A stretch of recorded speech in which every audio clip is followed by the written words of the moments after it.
ಇವಾಗ ಬಂದು ಓಲಾ ಶೋರೂಮಿಂದ ಕಾಲ್ ಮಾಡಿದ್ರು. ಇವತ್ತು ಗಾಡಿ ಬಿಟ್ಟು ಒಂದು ವಾರದ ಮೇಲೆ ಒಂದಿನ 2 ದಿನ ಹಾಗೆ ಹೋಗ್ಬಿಡೈತೆ. ಓಲಾ ಶೋರೂಮಲ್ಲಿ ಕಾಲ್ ಮಾಡಿ ಏನಂತ ಹೇಳೋ ಇಲ್ಲಿ ರೆಕಾರ್ಡಿಂಗ್ ಐತೆ, ಕೇಳಿಸ್ಕೊಳ್ಳಿ ಒಂದ್ಸತಿ. ಹೌದು ಸರ್, ಅದು ರೆಡಿ ಆಗ್ತಾ ಇದೆ. ಅದು ವಾರಂಟಿ ಬರಲ್ಲ ಅಂದ್ರೆ ಸರ್ ಪೇಮೆಂಟ್ ಮಾಡಬೇಕು. ಹಾಂ,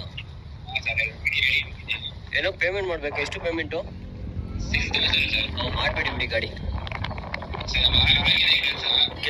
ಕೆಲಸ ಹೆಂಗೆ ಮಾಡ್ತೀಗ? ನಾನು ಗಾಡಿ ನಿಮಗೆ ಗಾಡಿನೇ ಇದ್ದಂಗೆ ವಾರಂಟಿ ಕ್ಲೇಮ ಏನು ಅಂತ ಹೇಳ್ದಂಗೆ ಹೆಂಗೆ ಮಾಡ್ತೀವಿ ಕೆಲಸ ನೀವು? ಬೇಡ, ಮಾಡಬೇಡಿ. ನಾನು ಇವಾಗ ಹೇಳಿದ್ ಅವ್ರಿಗೆ ಕನ್ಫರ್ಮ್ ಮಾಡಿ ವಾರಂಟಿ ಇಲ್ಲ, ವಾರಂಟಿ ಕ್ಲೇಮ್ ಮಾಡ್ತೀವಿ ಏನೋ ಅಂತ ಕನ್ಫರ್ಮ್ ಮಾಡಿ ಅಂತ ನಾನು ಹೇಳಿರೋದು. ನಾನು ಓಲಾಯಿಂದ ಮೇಲ್ ಹಾಕ್ಸ್ಕೊಂಡು ಕೊಡ್ತೀನಿ ಅಂತ.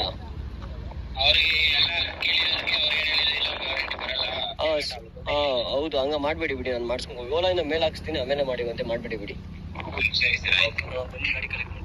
ಇವಾಗ ಶೋರೂಮ್ ಅವ್ರು ಫೋನ್ ಮಾಡಿ ನಾಟಕ ಆಡ್ತವ್ರೆ. ಗಾಡಿ ವಾರಂಟಿ ಕ್ಲೇಮ್ ಆಗಲ್ಲ, ಪೇಮೆಂಟ್ ಮಾಡಬೇಕು ಅಂತ. 6,000 ರೂಪಾಯಿ ಪೇಮೆಂಟ್ ಅಂತೆ. ಮಾಡಬೇಡಿ ಅಂತ ಹೇಳಿದ್ಕೆ ಇಲ್ಲ ಗಾಡಿ ಆಗ್ಬಿಟ್ಟಿದೆ ಅಂತ ಹೇಳಿದ್ರು. ಸೊ ಇವಾಗ ಶೋರೂಮ್ ಹತ್ರ ಹೋಗ್ತಾ ಇದ್ದೀನಿ, ಮಾಡಬೇಡಿ ಅಂತ ಹೇಳಿದ್ದೀನಿ. ಇವಾಗ ನಮಗೆ ಇಷ್ಟು ಗೊತ್ತಿಗೋದಕ್ಕೇ ನಮಗೆ ಹಿಂಗೆ ಮಾಡ್ತಾವ್ರೆ. ಇವಾಗ ಏನು ಗೊತ್ತಿಲ್ಲದವ್ರು ಪಾಪ ಓಲಾ ತಗೊಂಡು ಓಲಾ ಶೋರೂಮ್ ಸರ್ವಿಸ್ ಸೆಂಟ್ರಿಗೆ ಬಿಟ್ಟರೆ ಏನು ಕತೆ, ಅವ್ರಿಗೆ ಹೆಂಗೆಲ್ಲ ಬಿಲ್ ಮಾಡ್ತಾರೆ, ಏನೆಲ್ಲ ಚಾರ್ಜ್ ಮಾಡ್ತಾರೆ. ಇದೊಂದು ಲೈವ್ ಎಕ್ಸಾಂಪಲ್ ಕೊಡ್ತಾ ಇದ್ದೀನಿ ನಿಮಗೆ. ಇವಾಗ ಶೋರೂಮ್ ಹತ್ರ ಹೋಗೋಣ, ಅವ್ರ ಕತೆಗಳೆಲ್ಲ ಕೇಳೋಣ ಬನ್ನಿ, ನಿಮಗೂ ತೋರಿಸ್ತೀನಿ.